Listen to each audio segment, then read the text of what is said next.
A devastating fire erupted at the Public Health Engineering Department's storage facility in Shanmari, Lumshyiap in Shillong on Saturday afternoon, causing severe damage to water pipes. Lumshyiap's Rangbachnong Phirak Khongphai informed reporters that he had received word of the blaze around 3 p.m. and promptly contacted the fire and emergency services, who swiftly dispatched 8 to 10 fire tenders to the scene.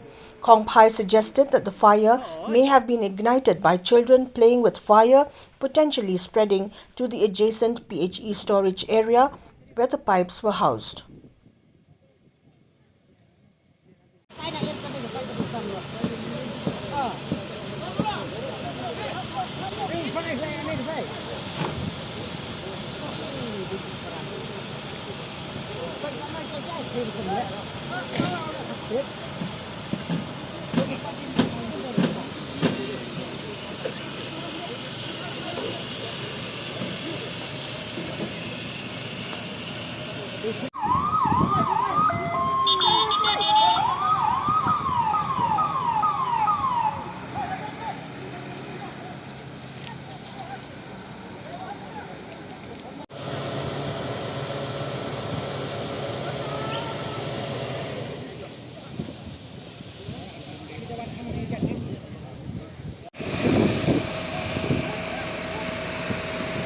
Ủa chị đây ha? Chị đây. Hả? Lawan mana ni? Long iyo keding ta mana kin mana pelat. Ini kelari pelak penginta.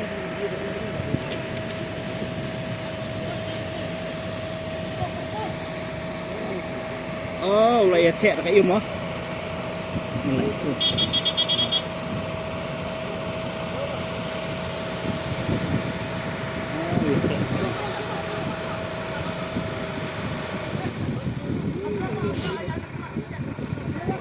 Kerja di bak ko kapji himat buka yui ki kena di beli kimda don di brek ba di khlari bege thang khla kam poi bakhat bakan pur sugani ka ji ai pai yok ga di ka store ka di jadi ha ko ka Lumshyiap di bro oi ka ka katpa kita di ka dong Shanmari tapi ta hai jadi maka ni ji thang khla wa sile sa marjan de kali yo ai ni ka arung pa yo arung ko ka di ka store no ni ka office to ki don sa ko jing pesan ke debit kan di mar ka do ka pichu inum la ko tip ni mar ba lo ni i ke lu gi i khnari chuan batai ta tip kila bande ki khna ge le sofa ge thang sofa kam sapoi rukli ru ka gi ya so lo khna ko tip ke ta malom ta ti la dan poi gi pa khandai ta gi kila ile stom hi rukli ban ni ke mare phone kila awat ni kita kena ki nok snow di lihat kapala hi ron ka jong ka bor ka but begini ya